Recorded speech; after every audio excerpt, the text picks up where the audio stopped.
اللہ تعالیٰ نے ہمیں جو دنیا میں بھیجا ہے تو اس دنیا سے پہلے بھی ہماری کوئی زندگی تھی. جو دنیا سے پہلے ہماری زندگی تھی اس زندگی کو عالم ارواح کی زندگی کہتے ہیں. اس وقت روح اور جسم کا ایسا ملاپ نہیں تھا جیسے آپ اور ہم اب بیٹھے ہیں. روح ایک جگہ تھی، جسم دوسری جگہ تھا. اس وقت پھر اللہ تعالیٰ نے ایک وقت ان کو اکٹھا کیا اور روح کو جسم میں داخل کر کے پوری دنیا کے انسانوں سے، صرف مسلمانوں سے نہیں، پوری دنیا کے انسانوں سے سوال کیا اور اس کا جواب لیا. وہ سوال اور جواب قرآن کریم نے نقل کیا. رب کریم نے ہم سب کو جمع کر کے پوچھا الستو بربکم، کیا تم مجھے اپنا خدا مانتے ہو، میں تمہارا اللہ تمہارا رب ہوں؟ تو آپ اور ہم سب نے جواب دیا قالوا بلا، جی ہاں اللہ تعالیٰ آپ ہی ہمارے رب ہیں. یہ وعدے کو زمانہ گزر گیا ہے کیونکہ ہمارے ماؤں کے پیٹوں میں آنے سے پہلے عالم ارواح کی بات ہے. اب اکثر طور پہ لوگ اس وعدے کو یاد نہیں رکھتے. ہمارے اولیاء اللہ جو بزرگ دنیا سے گزرے ہیں وہ فرماتے ہیں ہمیں یہ وعدہ یاد ہے. بہت سے ایسے اللہ والے گزرے ہیں جو کہتے ہیں اب بھی ہمیں یہ بات یاد ہے کہ اللہ تعالیٰ نے ہم سے سوال کیا کہ کیا میں تمہارا رب ہوں؟ تو ہم نے جواب دیا جی ہاں. اچھا یہ بھی آپ کے علم میں ہونا چاہیے کہ جی ہاں سب سے پہلے کس نے کہا تھا؟ حکیم الاسلام مولانا قاری محمد طیب قاسمی رحمۃ اللہ علیہ تعلم دیوبند کی آدھی صدی تک محتمم رہے ہیں. آپ کے اور ہمارے سامنے حضرت شیخ الحدیث مولانا علاؤ الدین رحمہ اللہ گزرے ہیں تو مولانا علاؤ الدین رحمۃ اللہ کے استاد ہیں. وہ فرماتے ہیں سب سے پہلے جب رب نے سوال کیا نا کہ میں تمہارا رب ہوں تو کہتے ہیں روح محمد صلی اللہ علیہ وسلم نے جواب دیا. حضور پاک علیہ الصلوۃ والسلام کی روح نے جواب دیا بلا، جی ہاں اللہ آپ ہی ہمارے رب ہیں. تو کہتے ہیں حضور علیہ الصلوۃ والسلام کی آواز کے لبیک پر باقی انبیاء نے کہا اور انبیاء کی بات کے بعد انبیاء کی امتوں نے کہا. تو جب اللہ تعالیٰ نے ہمیں یہ بات کہہ دی ہے اور اس کے بعد ہم دنیا میں آگے اگرچہ بھول گئے تو ہم دنیا میں اسی لیے آئے ہیں کہ اسی وعدے کی آزمائش کی جائے. تو دنیا کی زندگی چند روزہ ہے، دنیا کی زندگی ختم ہو جائے گی. دنیا کی زندگی فانی دنیا ہے، ہمیشہ کے لیے نہیں ہے.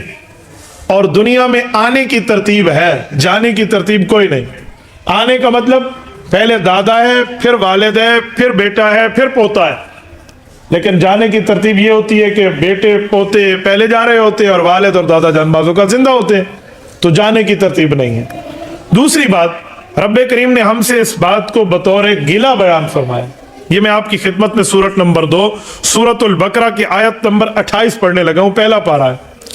رب کریم فرماتے ہیں وَكُنْتُمْ كَيْفَ تَكْفُرُونَ بِاللَّهِ وَكُنْتُمْ أَمْوَاتًا فَأَحْيَاكُمْ ثُمَّ يُمِيتُكُمْ ثُمَّ يُحْيِيكُمْ ثُمَّ إِلَيْهِ تُرْجَعُونَ.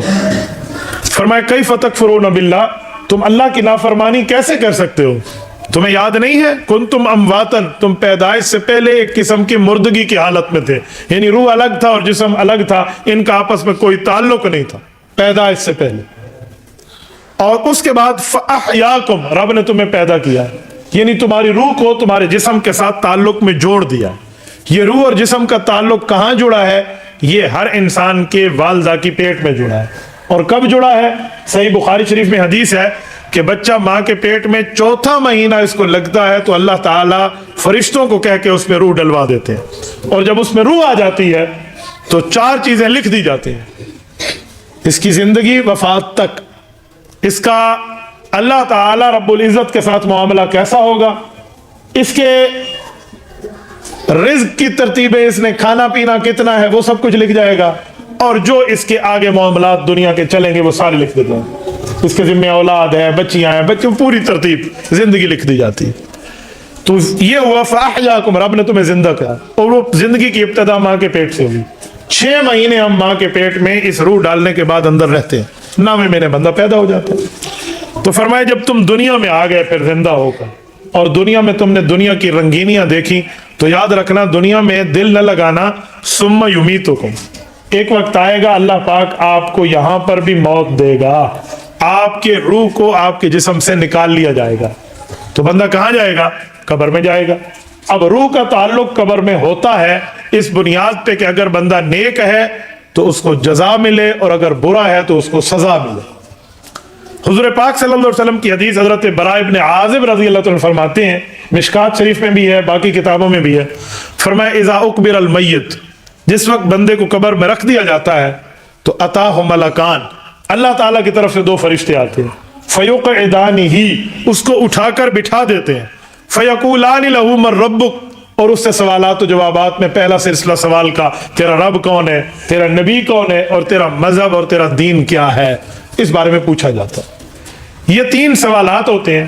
حضور پاک علیہ الصلوۃ والسلام نے فرمایا اگر بندہ مومن ہے، نیکوکار ہے، تو ٹھیک ٹھیک اس کے جوابات دیتا ہے کہ میرا رب اللہ ہے، میرے نبی پاک حضرت محمد خاتم النبیین صلی اللہ علیہ وسلم ہے، اور میرا دین اسلام ہے۔ اس بارے میں جو دین کے بارے میں پوچھتے ہیں وہ بتا دیتا ہے۔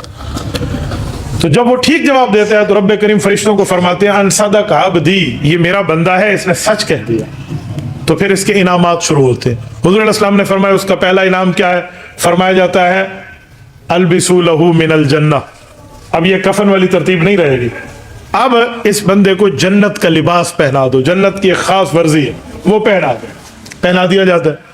پھر فرمایا جاتا ہے وفرشوا لہ من الجنہ، جنت کا بیڈ لے کر آؤ، بستر لے کر آؤ، تو وہ اسے دیا جاتا ہے۔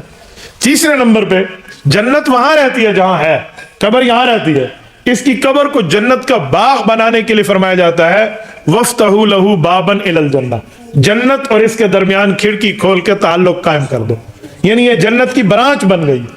حضور پاک نے فرمایا جس وقت کھڑکی کھلتی ہے تو کیا ہوتا ہے؟ فرمایا فَيَأْتِيهِ مِن طِيبِهَا وَرَوْحِهَا، جنت کی خوشبوئیں اور جنت کی اچھائیاں اس طرف منتقل ہو جاتی ہیں۔